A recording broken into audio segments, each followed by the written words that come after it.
warahmatullahi wabarakatuh. Perkenalkan, nama saya Kurnia Firdatus Saifah, NIM 1903211001000 dari Program Studi Agribisnis, Fakultas Pertanian, Universitas Trunojoyo Madura. Video ini saya buat untuk memenuhi tugas ujian akhir semester dari mata kuliah penyuluhan pertanian. Di video ini saya akan mempresentasikan materi tentang komoditas unggulan Kabupaten Gresik dan pengolahan ampas tahu sebagai alternatif pakan ikan bandeng untuk mengatasi permasalahan mahalnya harga pakan ikan. Untuk yang pertama yakni komoditas unggulan di Kabupaten Gresik. Kabupaten Gresik merupakan salah satu wilayah yang banyak mengembangkan ikan bandeng untuk budidaya. Daerah pengembangan komoditas ikan bandeng di Kabupaten Gresik diantaranya Desa Mengarik Kecamatan Bunga, Desa Gumenok Kecamatan Manyar, dan di Kecamatan Sidayu. Kabupaten Gresik merupakan salah satu wilayah penyuplai ikan terbesar di Jawa Timur dengan luas area tambak budidaya ikan mencapai 32.000 hektar atau sekitar 46% dari total luas area tambak di Jawa Timur. Hasil produksi budidaya ikan dapat mencapai 100.027 ton per tahun. Area tambak yang cukup luas ini membuat Kabupaten Gresik sangat potensial untuk budidaya perikanan, yang nantinya dapat juga mengurangi tingkat pengangguran dan meningkatkan perekonomian masyarakat, khususnya masyarakat Kabupaten Gresik yang tinggal di wilayah pesisir. Selanjutnya yakni permintaan komoditas ikan bandeng.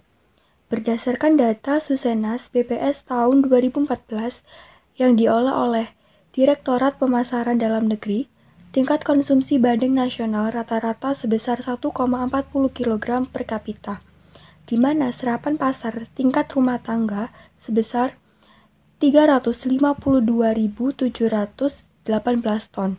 Dari total serapan pasar rumah tangga untuk ikan bandeng, serapan pasar tertinggi secara berurutan ditempati oleh Provinsi Sulawesi Selatan sebesar 74.839,75 ton atau sebesar 22%, Provinsi Jawa Tengah sebesar 50.916,96 ton atau sebesar 15%, Provinsi Jawa Barat sebesar 46.457,58 ton atau sebesar 13%, Provinsi Jawa Timur sebesar 39.643,29 ton atau sebesar 12%, dan Provinsi Banten sebesar 27.523,63 ton atau sebesar 8%. Yang secara umum, serapan ikan bandeng di 5 provinsi tersebut mencapai 70% dari total serapan nasional ikan bandeng. Selanjutnya yakni peluang usaha budidaya ikan bandeng. Pada tahun 2018, jumlah produksi ikan di Kabupaten Gresik sebagian besar didominasi oleh ikan bandeng yang produksinya mencapai 88.410 ton. Dari hasil tersebut terdapat 10-12% ikan bandeng yang diolah menjadi produk, seperti otak-otak bandeng, bandeng asap, abon ikan, dan bandeng presto. Masyarakat banyak yang menggemari ikan bandeng dikarenakan ikan bandeng memiliki rasa yang enak, netral atau tidak asin, dan gurih, serta saat dimasak dagingnya tidak mudah hancur. Selain itu, ikan bandeng juga memiliki kandungan gizi yang tinggi. Menurut Shiva et al. 2013, kandungan gizi ikan bandeng per 100 gram yaitu energi 129 kal, protein 20 gram, lemak 4,8 gram, fosfor 150 mg, kalsium 20 mg, zat besi 2 mg, vitamin A 150 Si, vitamin B1 0,05 mg, serta air 74 gram. Selanjutnya yakni potensi pasar komoditas ikan bandeng. Kabupaten Gresik merupakan salah satu pusat produksi ikan bandeng. Tidak hanya berperan penting bagi ekonomi, bandeng juga memiliki makna identitas dan tradisi bagi warga Gresik. Tiap tahun menjelang Hari Raya Idul Fitri, warga akan menyelenggarakan pasar bandeng selama 3 hari. Tradisi ini sudah berjalan sejak lama. Selama pasar bandeng tersebut, tidak hanya terdapat jual beli ikan bandeng, tetapi juga terdapat kontes ikan bandeng. Hal ini berarti ikan bandeng juga memiliki peran penting secara sosial. Selanjutnya yakni tingkat persaingan pasar komoditas ikan bandeng.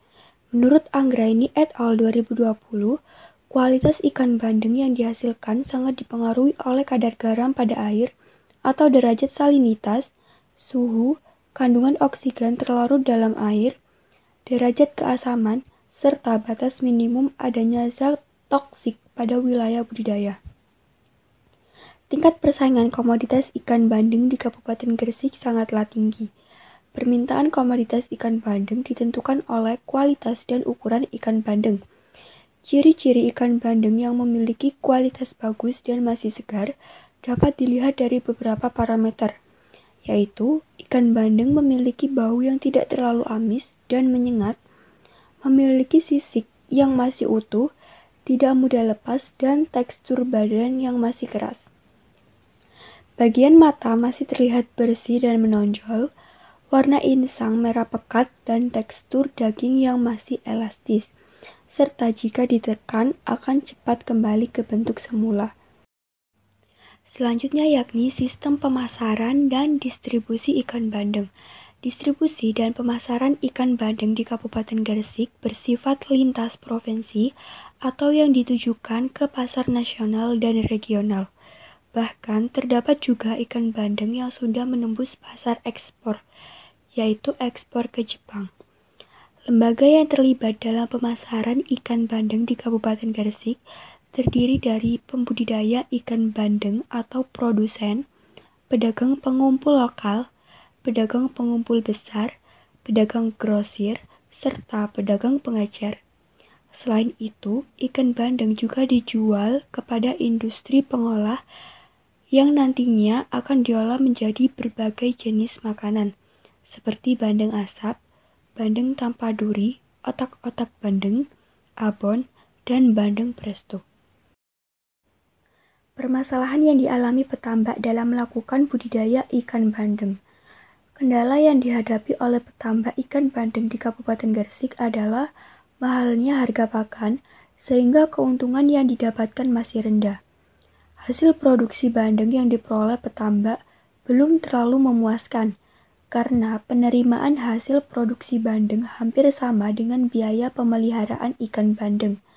Hal ini dikarenakan petambak lebih mengandalkan pakan buatan pabrik yang harganya semakin mahal. Pakan alternatif yang biasa digunakan oleh petambak adalah ampas tahu, dedak, dan rebon yang hanya diberikan secara terpisah tanpa disertai teknik peracikan. Ternyata hal ini membutuhkan waktu pemeliharaan yang lebih lama dan belum mampu meningkatkan produksi ikan bandeng secara optimal. Berdasarkan permasalahan tersebut, materi penyuluhan ini bertujuan untuk menerapkan ilmu dan teknologi dalam pembuatan pakan ikan berbasis sumber daya lokal, serta teknik pemilihan bahan dan penyusunan formulasi bahan pakan. Selanjutnya adalah kebutuhan gizi dalam pakan ikan bandeng serta kandungan nutrisi dalam bahan pakan alternatif. Menurut Susanto 2019, ikan bandeng membutuhkan pakan yang mengandung protein 20-25%, karbohidrat sebanyak 25%, lemak sebanyak 6-8%, vitamin 0,5-10%, dan mineral 0,25-0,5%. Ampas tahu yang berbahan dasar kedelai mengandung protein 13,86-23,55%, lemak 2,93-5,54%, karbohidrat 26,92-42,97%, serat kasar 16,50-26,39%, abu 3,33%, dan air 10,45–10,52%. Dedak halus merupakan pemisah dari dedak kasar dengan beras yang butirannya sangat halus. Dedak halus mengandung protein 9,6–10,86%, lemak 0,12–11,19%, karbohidrat 34,18–34,73%, serat kasar 10,73–45,15%, abu 0,24%, dan air 10,71–12,47%. Tepung ikan berasal dari ikan, sisa atau buangan yang tidak dikonsumsi oleh manusia, atau sisa pengolahan industri makanan ikan, sehingga kandungan nutrisinya beragam. Namun pada umumnya berkisar antara 60–70%. Selanjutnya adalah solusi mengatasi permasalahan. Untuk mengatasi permasalahan mahalnya harga pakan ikan, dapat dilakukan dengan pembuatan pakan alternatif dari ampas tahu, tepung ikan, dan dedak, dengan melakukan peracikan terlebih dahulu, yang memperhatikan keseimbangan zat-zat gizi yang dibutuhkan untuk pertumbuhan ikan bandeng. Alat-alat yang diperlukan dalam pembuatan pakan alternatif diantaranya loyang plastik, sendok kayu besar, panci, ember sedang, alas tangan, kompor, mixer, alat penggiling, timbangan, dan saringan. Sedangkan bahan-bahan yang diperlukan dalam pembuatan pakan alternatif adalah tepung ampas tahu, tepung ikan, tepung tapioka, bunggil kelapa, garam, vitamin, air, tepung dedak, minyak ikan, premix, dan garam. Untuk pembuatan pelet ikan atau pakan alternatif ikan bandeng, pertama-tama keringkan ampas tahu dengan penjemuran selama 1–2 hari atau hingga kadar air yang tersisa 10%. Yang kedua, campurkan bahan pembuat pakan ikan yang terdiri dari tepung ikan, tepung ampas tahu, tepung dedak, minyak ikan, premix, dan garam ke dalam wadah ember, lalu aduk hingga rata. Lakukan pencampuran secara berangsur-angsur sehingga pencampuran lebih sempurna. Yang ketiga, dalam wadah tersendiri, adonan perekat atau tepung kanji diseduh dengan air mendidih sedikit demi sedikit sehingga menjadi adonan yang kental. Yang keempat, pada wadah yang telah tercampur pakan atau pelet, diberi adonan pengental sedikit demi sedikit sambil diuleni hingga tercampur rata. Yang kelima, apabila adonan masih basah dapat ditambahkan air adonan pengental sedikit demi sedikit sampai lunak dan bisa dikepal. Yang keenam, setelah itu dicetak dengan alat penggilingan daging, ditampung dalam wadah dan dipotong-potong kurang lebih seukuran 3 cm. Kemudian dijemur di panas matahari sambil dibolak-balik dan dijemur hingga kering, keras, dan mudah patah. Berikut ini merupakan sumber referensi yang dijadikan sebagai acuan dalam penulisan materi penyuluhan ini. Demikian video presentasi dari saya. Apabila terdapat kekurangan dan salah kata, saya mohon maaf. Wassalamualaikum warahmatullahi wabarakatuh.